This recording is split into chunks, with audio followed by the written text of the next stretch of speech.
Yo, guys, who checked out my new YouTube video today? I dropped it at 10 o'clock this morning. It's like a 3-month-old Twitch VOD that was going to get deleted on Twitch. I'll clip some chatting about alliances and stuff, and I'll put it on YouTube and see if people enjoy it. It's like 8 minutes long, so go check it out. I mean, we can talk more about alliances, I guess. It's been 3 months. Maybe my opinions have changed since then.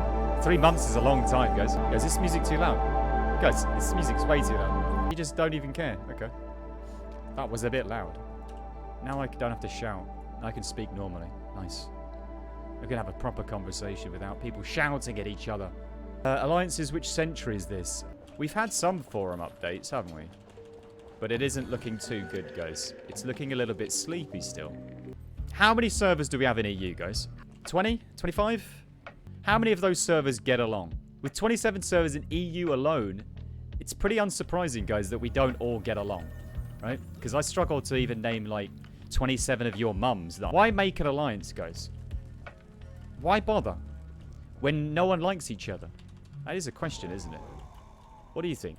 We need to understand everything to do with alliances, guys. What's the goal? What's the risks? What are the rewards? What's the size of the alliance? What are the pros and the cons of having different size alliances, right? Is it for content? Is that what it is?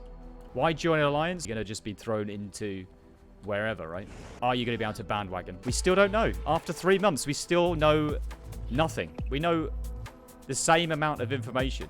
It's a bit disappointing, isn't it? People have their own guilds, but they also have other people that outside of their guild in other guilds that they get along with, right? So it's usually for, you know, building relationships, and it's like an agreement between two guilds or whatever to support each other and defend each other in case they get blobbed down, guys. Zerk the fuck down. I've got plans for the alliances for sure for my guild. Considering, guys, we make like a guild of mercenaries. Whoever pays the most, guys, we join their alliance. In the event of an attack, we come running. Like NATO. Mutual defense agreement. Intelligence sharing. A 30-man roaming scout guild. Crazy shit going down on this borderland. Who's making an alliance? Who's joining alliance? How big? How small? Anyone? Pretty sure people will be active. We just got to wait to see and hear what they're going to talk about in terms of rewards and the reason to win and so on and so on. Like I was saying, what, 3 months ago about alliances and how I enjoy the casualness of World vs. This game mode isn't competitive, and because it's not competitive, I feel like, you know, I just want to log on and chill out and have some memes and play the video game, right? I don't have to fucking come up against, you know, sweaty tryhards doing guild raids. Yeah, I know I'm one of those when I'm guild raiding. Like, I know I'm one of those, and it's a very hypocritical thing to say, but like I'd only do it like twice a week. For like, and sometimes we're not even in Wild vs. Wild, we're scrimming, right? So don't even go there. Seriously though, guys, you play any casual game, you shouldn't be fighting against fucking tryhards, okay? The thing is with alliances and rewards is gonna make it more competitive. Then the game mode might become, well, depressing, guys. Tryhard.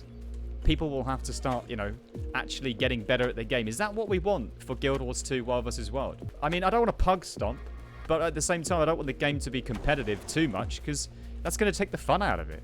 And also, don't you think the player base is mostly casual? Shouldn't you cater for the players that are playing the video game? Now, welcome to the stream, guys. If you just joined, you've missed out on the beginning of something. I don't know what this is, actually. We were talking about alliances again. Like, so the pros of a small guild, right? Because this is what I want to do. I want to make a small alliance guild, like, of mercenaries, hired guns. Okay? Casual. Like, doesn't have to be coordinated. We don't have to be on voice. But yeah, sure. Why not? A bunch of gamers on voice would be fine. It'd be fun. As long as they're, you know, TOS friendly. Content for the stream. And for smaller alliances, often, like, it's so much easier because you know the people. Like, the communication's easy because it's just less people to talk to, right? You can help them progress as well. Like, maybe the players in the small group need help. And one-to-one, you know, feedback. And that can help smaller groups get better rather than larger groups, because larger groups, you can't manage all those people alone, right? You'd have to end up having class leads and then footage review, and the game starts to become a little bit like a job. The smaller, the better, I think.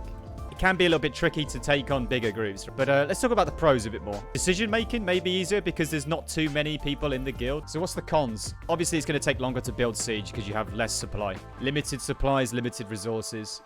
Fewer players, you're going to get blobbed down. You might find it very challenging to defend objectives. How easy is it or how hard is it right now to defend as a smaller group? If they don't change anything with alliances, they just bring alliances. They don't change the mechanics of how the game works, right? Siege is the same. Tactivators are the same. Tactics are the same. Can you delay a bigger group? I'd say maybe. I'd say Dragon Ban is still very strong. I'd say Cloaking Waters is good still. Airship's good. Invulnerability on walls is good. Siege is still pretty strong, especially if the enemy is not coordinated.